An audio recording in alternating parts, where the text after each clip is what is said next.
you studied philosophy, right? As Yeah, well. yeah. So what would you say to people? Maybe I don't know. I had a philosophy class in the uni and a couple of things, but I don't have like a full on degree in it. But what Yeah. would you say is like the most important maybe lesson that you learned about philosophy? Because nowadays, especially when people are considering, because let's say there's a group of a lot of atheists living nowadays, young people, and they start looking into philosophy as something that has answers, but they realize that you'll have more questions after looking into philosophy than before, and then they'll go into this new age stuff maybe. So what do you think about philosophy as like a subject? Does it provide any answers for people if they're looking for them, as a, like coming from atheism, I assume, because I don't think Christians will look into philosophy, or maybe they do, but it's more for people who want to probably understand the world, Yeah. and they don't have any sort of worldview at that stage or something like that. Good question. So philosophy, I think you're right. People do think that, I'm going to look into philosophy and I'm going to become this wise man, Yeah. and I'm going to get all these answers, and this pile of knowledge that I have is going to increase. And then, but they go in with this sort of naive approach, and it's not to say that it doesn't have its uses or that it doesn't have the ability to make people wise to a certain degree. Some of the wisest people some of the best conversations, the most sincere conversations I've had are where I've been with philosophers, even people who completely disagree with me. Like we've had amazing conversations trying to get to the bottom of things. But for the most part, I would say philosophy is something that provides you with a lot of I call it negative knowledge, but I don't mean negative as in bad. I mean negative in the sense that it's so that there's a distinction between knowing what you know and knowing what you don't know. But both of these are a form of knowing. That is, they're both a form of knowledge. And when people get into it, they expect the things you know to increase, but then they forget that there's this pile of things you don't know. That is your recognition of your ignorance. How much I don't know increases exponentially quicker than the pile of what I know I do know. And because there's a distinction, people don't see the latter as a form of knowledge. They see it as something that sort of is bad. Like, oh, I'm so stupid. Look at all the things I don't know. But they just say I don't know, and they don't say I know I don't know that. And so they don't recognize it as a knowledge, as a form of knowledge. And then the more they learn in philosophy, the bigger this pile of things they don't know increases, and it's just growing and growing, and it grows much quicker than the pile of things that they know. And even then, it's stealing things from things they thought they knew. So they had things in this pile of the things I know, and then as you kind of go through philosophy, it's like, I didn't really know that, and then you got to like take these things out and put them on the pile of things I don't know. And philosophy is very much like that. It's just you spend a lot of time taking things off your pile of things I thought I knew, and putting them on the pile of things I know I don't know. And then people get sort of really run down by that, and they're like, I came here to learn stuff, and it feels like all I'm doing is unlearning a lot of stuff. But that is it's progress, in the sense that, like, if you knew wrong things, it's good to let go of them. Like, and it's good to realize that I didn't know that, actually. I didn't know that. And I was under the impression, like, philosophy is this path to truth. I'm going to go there, and it's like, there's going to be all of this amazing conversation, all these people like discovering truth together. And then you get there. It's not like that at all, really. It's like, it's literally just disagreement on things that even the most average Mm-hmm. person would agree on. And it's like the higher up, or the longer you spend studying philosophy, the more you're going to disagree about, and like the more split everyone becomes. So it's not like this path to truth where everyone's discovering something and then they unite and move forward. It's like, or well, what about this thing that absolutely everyone is completely okay with and no one questions? Well, let's have like 50 different ways of approaching that quite simple subject. And all of these different philosophers all vary in like in any way that you can vary. Like there's people will, and it's I don't know, sort of indicative of that, you know, the character that you sort of refer to yourself as slightly as the this rebel. Like I sort of want to go against the grain. It's almost like people who end up studying philosophy are innately that kind of people, like the salmon that swims upstream rather than going with the flow of the river. They fight it, and they're like trying to jump up waterfalls and that. Philosophy is very much like that. Yeah, I mean, you can question everything. I think you can even question whether you exist, you know, and there's ton of opinions about whether even this world is real, you know.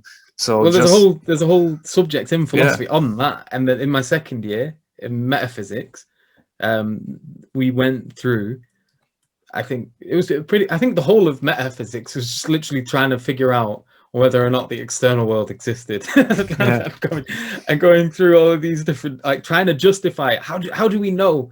It's like, it's a good question. How, like, do we have an argument that we can put forward that explicitly proves the existence of the external world? And then you're just reading about this like historical attempts, and you know, through the Age of Enlightenment, from you got Descartes through to like John Locke developing off the ideas of Descartes, and then you've got Berkeley, and you know, all of these people having this back and forth trying to figure out whether the external world exists. And it's like, subhanAllah, it just and it was really difficult for them to do so. I don't like the best answers ended up being something like, there was one guy who's like, what does he mean he doesn't know if the world exists? And the guy kicks a rock and he goes, I refute him thus, and he just like kicks this stone. And he's like, that was sufficient for him as a refutation. And I think that probably is something that the average person would find as like probably the most wise answer to that whole back and forth. It's like, like it was and it was interesting because it's like, right, rationality, because it was the consequence of the Enlightenment ideals. Like you have reason, rationality, all of, you know, truth, all of this, and then it's like it was very childish in a way. It was very naive. Like the human being is going to be able to reveal all. Let's go and do that. And so they kind of go off, and there's like someone points out, hey, we don't actually have any arguments to prove rationally that the external world exists. It's like, oh, that's easy, let's do that. And so then they start trying to do it, and like all it ends up being is someone puts an argument forward, and then someone comes along and says, your argument's a bit crap, mate, like you've not really done what you set out to do. And it's like, well, why? And it's like, well, there's a flaw, here's a flaw, there's a flaw, there's a flaw.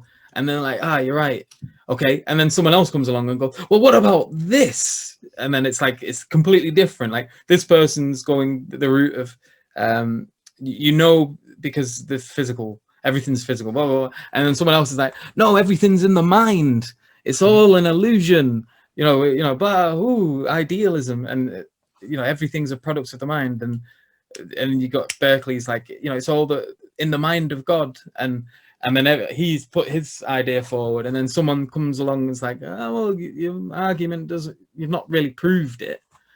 And it's just this back and forward of people like, I've proved it, no you haven't, I've proved it, no you haven't, I've proved it, no you haven't. And it really just highlights the uselessness of man when they try to do things independently. Like man trying to get to the bottom of everything. I guess almost sorry, choking on my tea there. Yes, it's funny, it's interesting. Yeah, I guess people then say like, oh, you're just you know, chose a religion because it's the easier path, you don't have to think about a lot of things, you know, it's already there, you have the objective morality, you have everything kind of set up, so you have a very kind of worldview set in stone. And you know, philosophy is really about thinking about stuff, and it's just like, yeah, but like there's for me actually what made me consider Islam was philosophy, was these arguments and Kalam cosmological arguments, whether about the external world or internal world, the Big Bang and all these things, because I was an atheist, so I wasn't convinced through like that Jesus was this prophet or something. This didn't matter to me, but it was more about the philosophy and the way Islam approaches like thinking and logical reasoning was really intriguing, because this doesn't happen in Christianity. So what do you think about Yeah. that link between? So I see it as the silliest contention ever, because it just does not map onto like the reality of how I experience things. Being a quote unquote free thinker was so much easier. Like you could just take things on and throw them away willy-nilly. Like, and if anything, it was like there was no effort. I could do what I wanted when I wanted. Like there wasn't anything really binding me. And if things became inconvenient for even societal reasons, it was easy enough for me to just fall in line. Like there was nothing there. Now, when it comes to Islam, that was difficult, man. It wasn't easy. And like, even when it comes to certain things, it's like, if anything, it motivates my thinking a lot more. Because like when I'm looking into things, so you come across something and it's like, right, so this is the position from Islam. How, if you were to get into an apologetics conversation, like how do you go about arguing for this position exactly? Like, and even coming from like a Western background, some of these things are quite counterintuitive. Like, this is a bit odd. How do you, especially coming from that background of not being a believer and moving into it, you still have that baggage, I guess, and you're still embedded in the world that you came from. Like I've not left the UK. I'm still here. For the most part, most of the people in my life are non-Muslim, and so I know what their reactions are going to be, because they're the same reactions that I had when I approached Islam. And so it's like, well, this is mad. And then you've got to go through the thinking process of like, well, how is it that this could be possible? And so you've got to deal with that. Because if Allah is real, and if Muhammad Sallallahu Alaihi Wasallam is a prophet, and if the Quran is the word of God, if these are true, then if this is the truth, then there must be a way of like explaining that. And so even when it's sort of counterintuitive, or counterintuitive in the sense that it doesn't map on to, say, the things that you've been taught when you've been growing up, you've really got to grapple with these ideas and try to think about it. And it's not just grappling with them for the sake of just absorbing them. There is nothing holding me to Islam. If anything, it'd be much easier for me to apostate. Like my life would become a million times easier, in terms of like, I wouldn't need to pray 5 times a day. I don't need to get up early in the morning. I don't need to fast the month of Ramadan. I don't need to like make the effort to go to a mosque on Fridays and things like that. Like there's all these things that I could just let go of, and I could just do whatever I wanted. I wouldn't feel guilty about just playing computer games for hours and hours and hours and hours, like, or wasting my time. Like I could do what I wanted. That is the easier option. Just going for religion isn't easy. It's not, I've got to deal with people's perceptions, the awkward conversations. I don't necessarily always look like I had to shave my beard off because I made a mistake trimming it. I was trying to kneeing it up, and I ended up taking the whole thing off. But like, people don't necessarily see, oh, he's a Muslim. Like it doesn't pop out to them. And there's been times where I've been sat with people and we're talking, and then the conversation of Islam pops up, and then they're like, oh, these Muslims, pesky guys. So I'm Muslim, and it's like, oh, awkward. Yeah, that happened to me as well. Yeah, I don't look Muslim at all. So yeah, and so we're ninja Muslims. We're sneaking about, and we hear the things that people talk about when they think that no Muslims around. And it's the contention that, oh, you've just gone for Islam, or you've just gone for religion because it's the easy way out. That's the biggest load of crock, man. It's not the easy way out. There's so much effort involved. There's so much and it's not like it closes your thinking at all. It's common contention. It really opens it up, because I'm an open person. I'm quite willing to hear the arguments of the opposite. Like I went and I studied philosophy, and I was engaged. I was probably one of the most engaged in the classes. I was there. I was always like the first one to speak. Whenever anyone put forward a position, I'd engage them in it. and like I'd give a rebuttal or a response and wait to hear theirs, and I'd hear them out, and we'd, you know, I was never accused of being a dogmatist. Like I was like, yeah, maybe you've got a good point, even if at the end of it I still don't believe what they've said.